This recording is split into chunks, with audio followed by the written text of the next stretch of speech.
गीता सुगीता कर्तव्या किमन्यशास्त्रविस्तरैः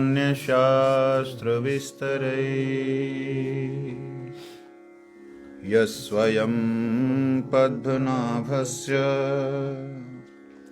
मुखपद्माद् विनिसृता सर्वयोपनिषदो गावो दुग्धा गोपालनन्दना पार्थो वत्स सुधीर्भुक्ता दुग्धं गीतामृतं महात् एकं शास्त्रं देवकीपुत्रगीतम् एको देवो देवकीपुत्र एव एको मन्त्रस्तस्य नामानि यानि कर्मप्य एकं तस्य देवस्य सेवा कर्मप्य एकं तस्य देवस्य सेवा। 18वां अध्याय 42 नंबर श्लोक। 41वां भी थोड़ा है। ब्राह्मण क्षत्रिय विषाम शूद्रांच परंतप, एक हो गया था। 42 करते हैं आज।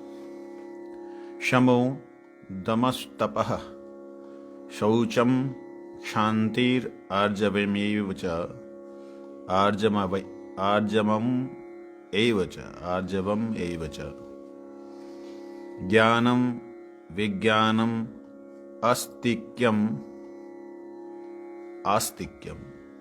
ब्रह्म कर्म स्वभावजम। 42 नंबर श्लोक 18वें का। शमो दमः तपः शौचम क्षान्तिर् आर्जवमेव च ज्ञानं विज्ञानम् आस्तिक्यम ब्रह्म कर्म स्वभावजम।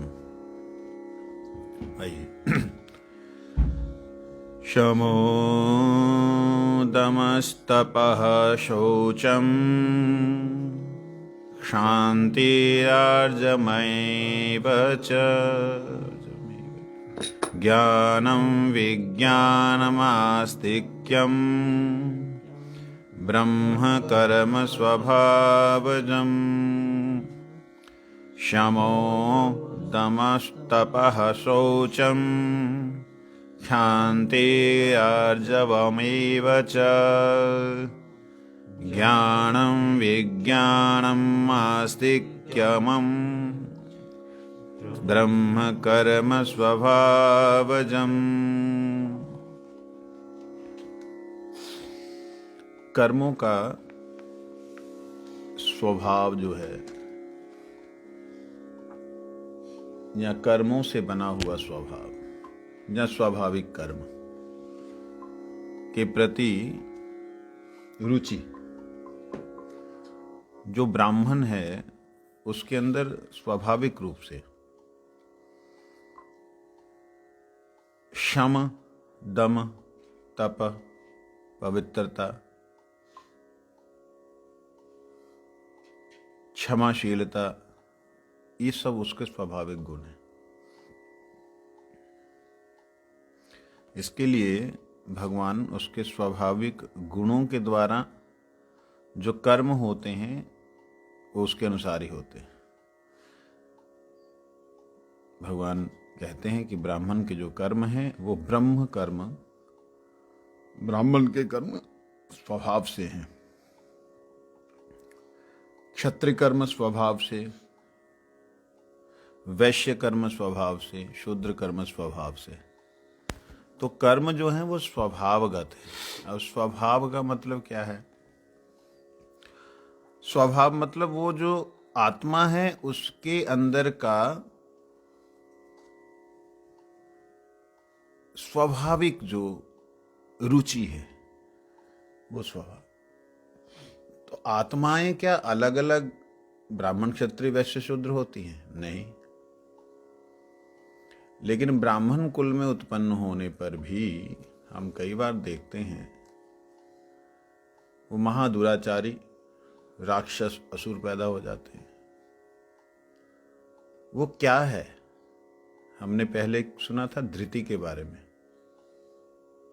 वो धृति जो है, चित्त के अंदर अनंत जन्मों के संस्कारों के कारण जो रजोगुण सतोगुण तमोगुण वास करते हैं, या रजोगुण सतोगुण आत्मक जो कर्म हैं, उन कर्मों से एक उसका स्वभाव बन गया है, एक उसका नेचर बन गया है।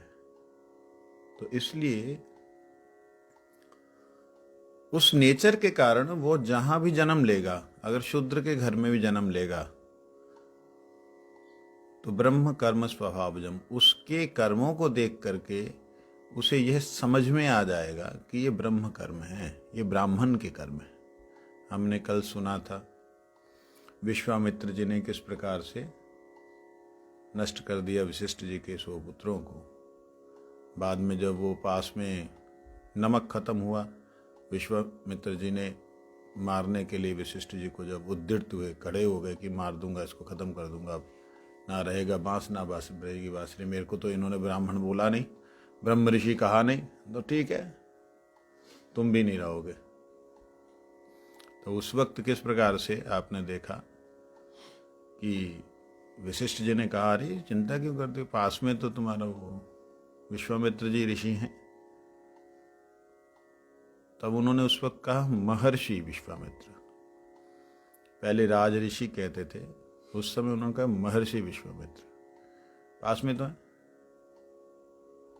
उनसे ले आओ। वो सुनते ही उनका हृदय कांप गया कि आया है, मैंने इतना इनका अहित करना चाहा मगर इनमें तनिक भी द्वेष नहीं है। वो चरणों में गिर गए। जैसे गिरे तो क्या हुआ, उनका कर्म कैसा हो गया, उनका स्वभाव बदलने के कारण इमीडिएट स्वभाव बदला, दैन्यता का स्वभाव आया, क्षमा हृदय में जागी कि मेरे को क्षमा किया जाए। चरणों में गिरे तो वशिष्ठ जी ने कहा, हे ब्रह्म ऋषि, कहते आज आप मेरे को ब्राह्मण कह रहे, मैंने आपका सर्वनाश कर दिया। कहते आपने कुछ नहीं किया, ये जो प्रकृति जो अपना काल के विधाता के हाथ में वही हुआ है। तब उनको बहुत पश्चाताप हुआ। तो जहां पश्चाताप होता है, जहां पे हृदय में दया आती है, जहां पर अपने आप के ऊपर व्यक्ति शमन करता है, वो कर्म जो है, वो स्वभाव जो है ब्राह्मण का स्वभाव है। यहाँ भगवान उसका वर्णन करते हैं, आइए श्रवण करें। मर्मानुवाद भक्ति विनोद ठाकुर जी कहते हैं, क्षमा, दम, तप, शौच, क्षमा, सरलता, ज्ञान, विज्ञान, आस्तिकता, ये सब ब्राह्मण के स्वाभाविक कर्म हैं। ये सारे के सारे स्वाभाविक उसके अंदर आप देखेंगे। क्षमा किसे कहते हैं? क्षम होता है अंतर इंद्रिय निग्रह। अंतर इंद्रिय भी होती हैं, हाँ जी, अंतर इंद्रिय भी होती। कौन सी होती है अंतर इंद्रिय? अंतर इंद्रियों को जब देख ही नहीं सकते तो उनको निग्रह कहां से करेंगे? अंतर इंद्रिय निग्रह मतलब आप देख यहां रहे हो सामने, लेकिन आप देखते देखते देखते खो कहीं गए। जहां खो गए, जहां आप देख रहे हो, जहां जिसे देख करके आप जिसकी पिक्चर लेके आ रहे हो, देख किसी को रहे हो लेकिन किसी और के साथ टैली कर रहे हो।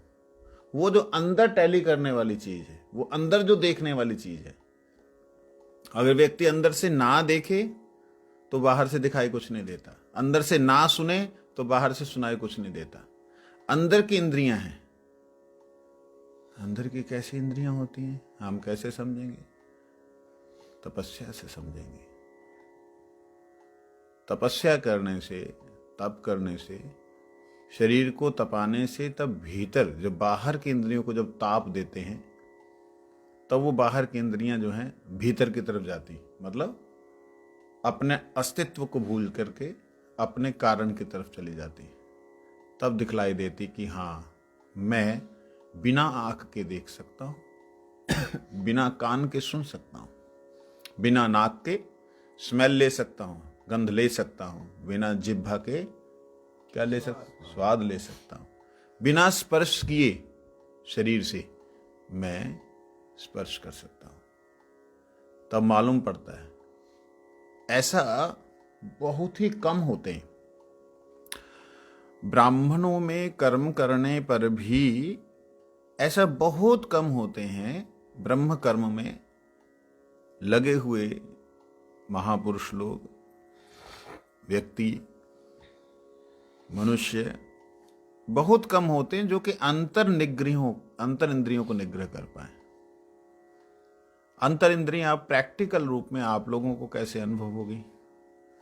आप जब सोते हैं, सोने के समय में सपने में आप सब कुछ करते हैं, खट्टा मीठा, आज तो जहर जैसा, तो सब कुछ, खाना पीना सोना, सोने के अंदर जो है खाना पीना सोना भी होता है, सोने के बाद भी खाना पीना सोना होता है, चलना फिरना, किसी से तर्क वितर्क, सब कुछ होता है कि नहीं होता?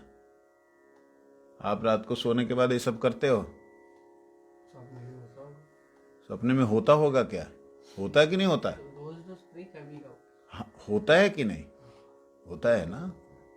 तो वो है अंतर इंद्रिय, जो अपने स्वप्न पे, अपने भावों पे, अपनी तरंगों पर कंट्रोल कर सके, उसे कहते हैं क्षमा। बाहर की इंद्रियों को तो निग्रह किया जा सकता है, लेकिन स्वप्न अवस्था में कोई अपने शरीर को कैसे निग्रह कर सकता है, अपनी इंद्रियों को कैसे निग्रह कर सकता है? वो पहले बोल दिया मैंने, तपस्या से बाहर की इंद्रियां अंतर्मुखी हो जाती हैं, बोला नहीं? फिर वो तो चाहती है। हाँ, अब क्या तेरे को कोई घुट्टी पिला दे कि ले वे दवाई पी ले, हो गई? तो कर्म तो खुद ही करना होगा। स्वभाव में क्षत्रिय हो और चाहे ब्राह्मण के जो जो जो उसकी तपस्या के गुण फल हैं, वो तो वही वाली बात होगी विश्वामित्र वाली, दो पिलाओ, घुट्टी दो। अरे ऐसे कैसे? ये चीज शम दम दमन, बाहर ये इंद्रियों का दमन शब्द बोला है, निग्रह शब्द बोला है। मतलब इनकी क्रियाएं तो होंगी, लेकिन इनके ऊपर शासन करके रोक के रखना है। आंखें तो देखेंगी, अच्छा भी देखेंगे, बुरा भी देखेंगे, कान तो सुनेंगे, अच्छा भी सुनेंगे, बुरा भी सुनेंगे, लेकिन इनके द्वारा हमने क्या देखना है, क्या नहीं देखना, ये अंदर वाली इंद्रियां ही निर्णय करेंगी। इसलिए पहले शमः, भगवान ने अंदर के इंद्रियों को शमन करने के लिए बोला। बाह्य इंद्रिय संयम यास्ते मनसा स्मरण इंद्रियर्थान भी उड़ाता, मिथ्याचार शौचते, भगवान ने पहले गीता में कह दिया कि बाहर से इंद्रियों का संयम कर लिया और भीतर से जो है वो उसके अंदर सब कुछ चल रहा है, तो वो मरकट वैराग्य है। बाहर से देखता है ऐसे बैठा हुआ है बंदर, ऐसे ऐसे करके देख रहा है, बंद कर लेता आंख, सामने वाले को लगा सोया हुआ है, और जैसे वो आगे निकला पक करके उसका माला झोला लेके भाग जाता है। फिर उसको देखता है इसमें तो कुछ नहीं, तोड़ तोड़ के फेंक देता है। ऐसे बाहरी इंद्रियों को संयम कैसे करेंगे? निग्रह शब्द निग्रह है। निग्रह शब्द का मतलब होता है कि वो आपके अधीन चलें। किसी पे आप जब निग्रह करते हैं ना, तो उसका जो चलना है वो आपके अनुसार होता है, उसे कहते हैं निग्रह।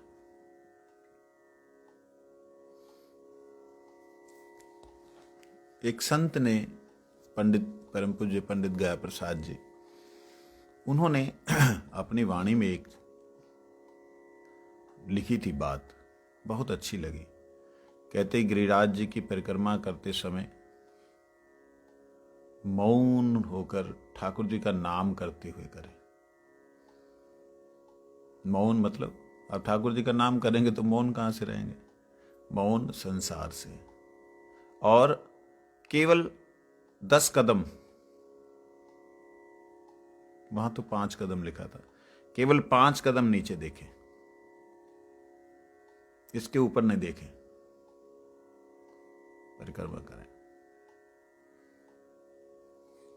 मतलब 5 कदम नीचे है, समझे? मतलब जैसे यहां से चल रहे हैं तो सिर्फ 5 कदम आगे तक ही देखना आपने, उसके आगे ऊपर नीचे नहीं देखना। 5 कदम आगे देखना बस, उसको देखते हुए चलते रहे। कोई मिले आंखें ना उठाएं। ये है इंद्रियों का संयम। आंख तो देखेगी लेकिन क्या दिखाना है उसे, ये अंदर की इंद्रियों के शमन पे ही होगा।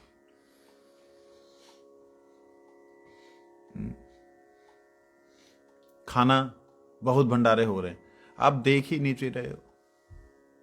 बहुत कुछ लोग बोल रहे हैं, आप सुने ही अपने मुख से बोला हुआ हरि नाम रहे हो। अगर कोई बीच में आ गया, मौन रखा हुआ है नाम कर रहे हो, अरे भैया तुम हरे कृष्ण कर रहे हो, हमारी बात का जवाब क्यों ना दे रहे? हरे कृष्ण प्रभु, हरे कृष्ण, निकल गया। ये है दमह, बाहरी इंद्रियों को संयम कर। मैंने ऐसे करके देखा कई बार, बड़ा ही सुख होता है, दिव्य सुख होता है, लेकिन मेरा ज्यादा देर टिका नहीं। उसका कारण कि आगे कोई बीड़ी पी के चल रहा है, और कोई ऐसे लोग हैं कि आपस में बात कर रहे हैं, अरे यार थक गए, क्या पत्थर की पूजा करी जा रहे सारे लोग, क्या इसके पीछे घूमी जा रहे, तो सहन नहीं होता था तो मेरा व्रत कई बार टूटा कि भैया बैठ के पी लो, ये अगरबत्ती ना है जो सुलगाते हुए जाओ, नीचे बैठ जाओ, बैठ के पी लो, चलते करोगे अपराध हो जाएगा, बड़ा पाप हो जाएगा। 2 ने किया था, दोनों मर गए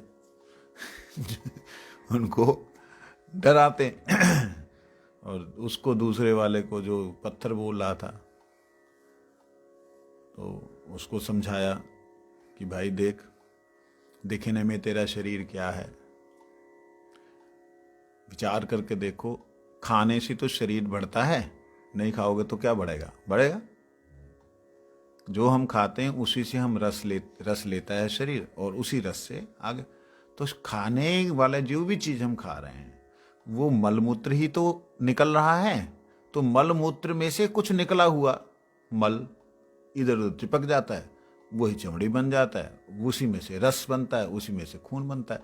मतलब इतने गंदे शरीर को मैं तुमको अगर बोलूं चमड़ा है, यार क्या है, चमड़ा है, तू तो है, मलमूत्र का पिंड है, कितना खराब लगेगा तुम्हें?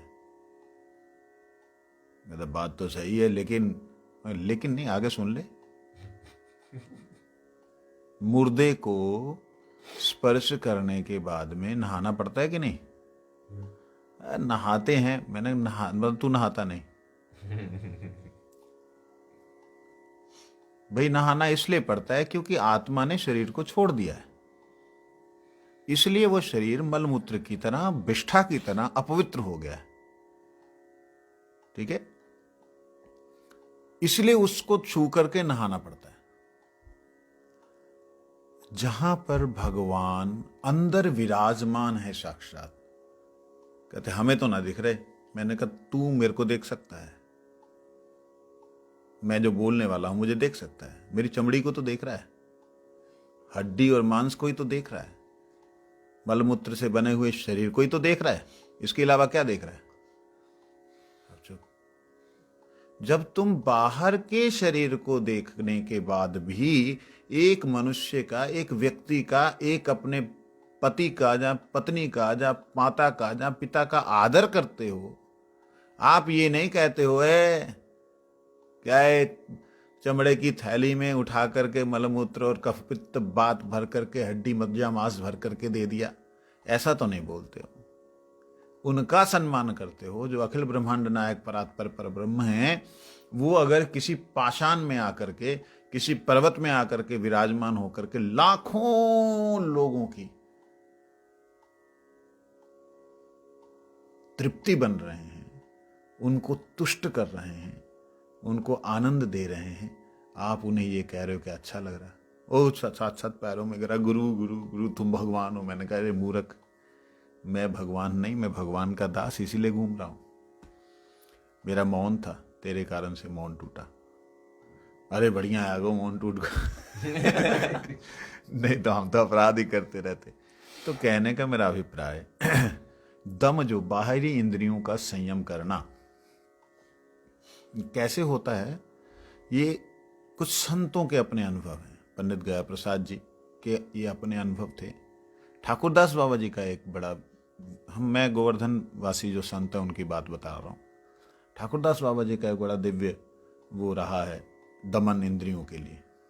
उन्होंने किसी भी स्त्री का दर्शन नहीं करना, कोई भी स्त्री उनको मिल नहीं सकती, विशेष करके उनकी कुटिया के अंदर प्रवेश नहीं कर सकती। भाई स्त्री से इतना क्यों विद्वेष, स्त्रियों से इतना विद्वेष क्यों? कहते विद्वेष नहीं, उन्होंने एक बात कही, इंद्रियां प्रबल हैं।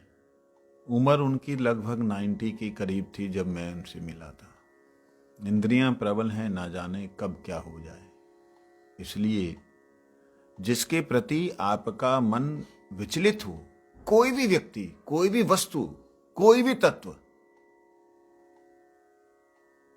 जिसके प्रति विचलित हो, उससे आंखें नीची कर लो।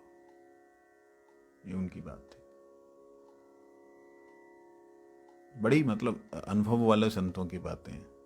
तो इसी तरह से एक जगह पे लिखा हुआ था, वो भी गया प्रसाद पंडित जी की या ठाकुर बाबा जी की ही बात थी, कि जब दीनता, दीनता जानते हैं, दैन्य भाव, जब दैन्य भाव कर्मों में दिखलाई देता है, वाणी में दिखलाई देता है, वाणी में जब दैन्यता आती है तो उस व्यक्ति की क्रिया शुद्ध हो जाती है, उसके कर्म जो हैं ठीक हो जाते हैं। जब ही वो वाणी से व्यवहार में आ जाती है, पहले तो वाणी में आई, व्यवहार में आ जाए दैन्यता, तब उसका मन जो है शुद्ध होने लगता है। और ना जब व्यवहार में आए,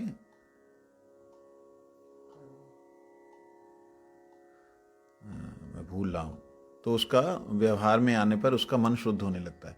और जब भी वही दैन्यता हृदय में आ जाए, हृदय से दैन्यता, हृदय में दैन्यता अगर आ जाए, तो वही भगवान प्रकट हो जाते हैं। हमारी वाणी में भी नहीं है, वाणी में भी लठ है, व्यवहार में भी नहीं है। कोई कुछ बोल दे तो उसको जब तक क्लियरेंस ना दे दें कि भाई मैं सही हूं आप गलत हैं, जब तक ना क्लियर कर दें, उसको रियलाइज ना करा दें कि तुम गलत थे, तब तक तो ऐसे लगता है पता नहीं जहर डाल दिया मेरे कानों में, है ना, ऐसा होता है। तो वो दैन्यता वाणी में, दैन्यता व्यवहार में, दैन्यता हृदय में। कहते जब हृदय में दैन्यता आ जाती है और उस दीन की पुकार को जब ठाकुर जी सुनते हैं, तब रह नहीं पाते। तो ये है बाहरी इंद्रियों को संयम करने का एक तरीका। बाहर से अगर संयम करेंगे तो भीतर तक जाएगा, और जब भीतर का संयम हो गया तो बाहर की इंद्रियां अपने आप भीतर की इंद्रियों के अनुसार चलेंगे।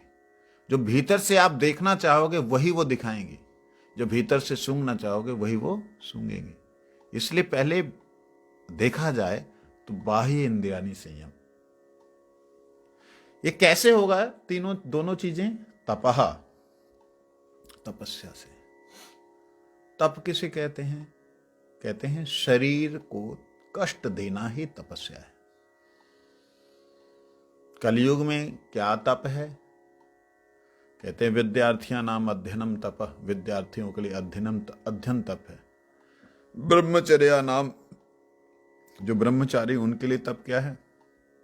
उनके लिए अपनी ऊर्जा को संरक्षित करके रखना, अपनी शक्ति को संरक्षित करके रखना, एवं सेवा, शारीरिक सेवा, शारीरिक परिश्रम, ये ब्रह्मचारियों के लिए तप है। गुरु स्थान में रहने वाले, जो गुरु स्थान में नहीं रहते, उनकी तपस्या जो उनके गुरु ने आदेश दिया वैसी, जैसे ध्रुव इत्यादि ने की। ये तपस्या में हम कल को थोड़ा विस्तार से सुनेंगे, लेकिन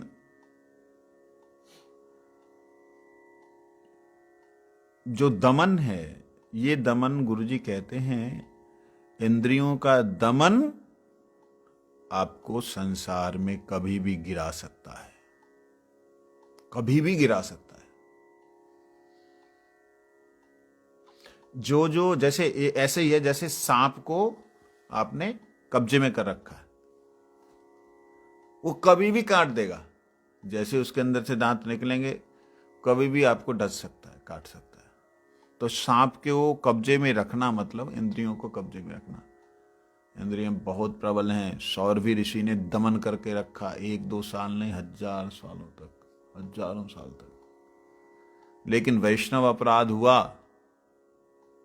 परम पूजनीय श्री गरुड़ जी महाराज के चरणों में अपराध हुआ, बस उसके बाद ही हजारों साल से तो वो मछली और मछले इन लोगों की क्रियाएं देख ही रहे थे, लेकिन कभी विकार नहीं हुआ। अपराध होते ही बस उनको देख के विकार हो गया, मछली और मत्स्य को देख करके, उनकी क्रिया को देख करके वो विकार हुआ। तो बाहर निकले और उन्होंने मानधाता की 50 कन्याओं के साथ शादी की और अपने 50 शरीर बनाए। 50 शरीरों के साथ में वह उनके साथ अलग अलग 50 महलों में रह करके उन्होंने संसार भोगा। लेकिन एक विचित्रता थी उसमें कि जो मूल जो स्वरूप था, वो अगर हाथ खड़ा करता तो सारे ही हाथ खड़ा करते, इसको भूख लगती तो सबको ही भूख लगती। वो प्रतिबिंब स्वरूप से थे। लेकिन कृष्ण का इस प्रकार से नहीं था। कृष्ण तो एक ही समय में अनंत कार्य करते हैं। तो सौरभी ऋषि ने ये जितने ब्राह्मण के गुण कहा है, ज्ञान विज्ञान आस्तिक्यम ब्रह्म कर्म स्वभावजम, ये जितने कर्म कहे हैं, ये सारे के सारे कर्मों से ऊपर पहुंचकर सिद्धियां प्राप्त की थी। मगर वो सिद्धियां, वो दमन, वो शमन, सब का सब धरे का धरा रह गया जब वैष्णव अपराध हुआ। वैष्णव अपराध, मैं भी तो वैष्णव हूं, वो अगर वैष्णव तो क्या हुआ? उसको नहीं समझना चाहिए कि वैष्णव अपराध क्या होता है। हमारी बुद्धि ऐसी। भाई सामने वाला भी तो सोचे कि आखिर मैं भी तो वैष्णव हूं, मैंने अगर गलत किया तो सामने वाले को सोचना चाहिए मेरे प्रति क्यों कर रहा है। उसको नहीं समझ में आता कि वैष्णव अपराध क्या होता है। मैं ही समझूंगा वैष्णव अपराध क्या होता है। ये दुर्भाग्यपूर्ण जो है स्वभाव है। हमें अपने को छोड़ करके सभी को वैष्णव समझने का अभ्यास करना चाहिए। खुद को छोड़कर सभी को वैष्णव समझने का अभ्यास करना चाहिए। फिर शासन कैसे होगा? फिर कैसे चलेगा भाई? आश्रम कैसे चलेंगे? मठ मंदिर कैसे चलेंगे? गुरुजी से एक बार पूछा था परम पूज्यपाद निष्किंचन गोस्वामी महाराज जी ने। कहते महाराज जी थोड़ा अनुशासन होना चाहिए। हम लोग शिमला में थे तो वहीं कुछ बात हो रही थी, अनुशासन होना चाहिए। ऐसे जो भी जिसके मन में आता करता। मैं भी बैठा हुआ था वहाँ पे। उस गुरुजी थे, निष्किंच परम पूज्य निष्किंचन गोस्वामी महाराज थे, और हमारे कुलदीप प्रभु जी थे, और विष्णु महाराज जी थे। हम सब एक कमरे में थे, गुरुजी के सामने वाला कमरा था, 5-6 जने थे। उस वक्त महाराज जी बोल रहे थे। तब गुरुजी ने एक बात कही, शासन किस पे करना है? शासन हमको खुद के ऊपर करना है। महाराज जी इससे गड़बड़ हो जाएगी सारी, अनुशासन नहीं रहेगा, सब उच्छृंखल होके चलेंगे। गुरु कहते हम तो किसी पे शासन नहीं करता, जो हमको देख के शासित होता है हो जाए। तो वो एक बड़ी विचित्र स्थिति है। मैनेजमेंट को चलाने के लिए दिखाई देने वाला जो शासन गुरु वर्गों का है, हमें सुधारने के लिए जो गुरु वर्गों का शासन है वो प्रीतियात्मक है। वो उसी प्रकार से जैसे माँ अपने बच्चे को ना बिगड़ने दे तो भगवान पे भी शासन कर डाले, बिगड़ ना जाए। भगवान बिगड़ने वाली चीज है ही नहीं, लेकिन उस पर भी शासन कर डाले। तो माँ का प्रेम है, हम उस प्रेम को साधारण कर्तापन का भाव ना समझें और वैष्णवों को वैष्णव समझते हुए हम अगर सम्मान करते हैं तो ये वास्तविकता में दमन है। उनके अनुसार चलाना, दमन मात्र केवल ये नहीं, दमन है भगवान के अनुसार, भक्त के अनुसार अपनी इंद्रियों को चलाना। ये है दम, ये है इंद्रिय निग्रह। नहीं, इंद्रियों को हमने बिल्कुल दबा के रख दिया, जैसे मौका मिलेगा। सौरवी ऋषि इत्यादि महापुरुष, वो तो एक ऐसा प्रमाण है जो शास्त्रों में है, अन्यथा लाखों ऐसे प्रमाण ऐसे हैं, लाखों लोग ऐसे हैं जिन्होंने बहुत कंट्रोल किया और अंत में वो लोग चले गए, पता भी नहीं लगा कहाँ गए। लाखों, मेरी निगाह में कम से कम नहीं तो जो मेरे सामने सामने घटनाएं हुई, कम से कम नहीं तो 100 घटनाएं होंगी। मैं स्वयं वैष्णव अपराध से जो है किस प्रकार से जीवन में ठोकर लगती है इसका प्रमाण हूं, लेकिन गुरुदेव की कृपा से संभल गया। तो ये कहने का मतलब है जो दमन है वो दमन केवल दमन ना हो इंद्रियों का, वो दमन ऐसा हो कि वो इंद्रियों को भगवान की सेवा में, कैसे, जैसे अम्बरीश महाराज ने लगाया था। कल को श्रवण करेंगे। वंशा कृपा नाम पावन वैष्णव।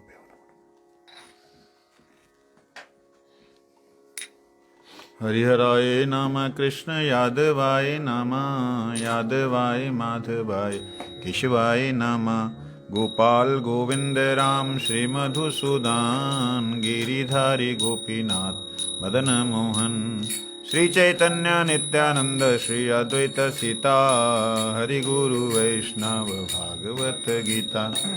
जय रूप सनातन भट्ट रघुनाथ, श्री जीव गोपाल भट्ट दास रघुनाथ। ऐचे गोसाईर करी चरण वंदन, जहाँ है ते विघ्न नाश अभिष्ट पुराण। ऐचे गोसाई यार मोहि तार दास, नासवार पद रेणु मोर पंचग्रास। तादेर चरण से विभक्त सनेवा, जन्मे जन्म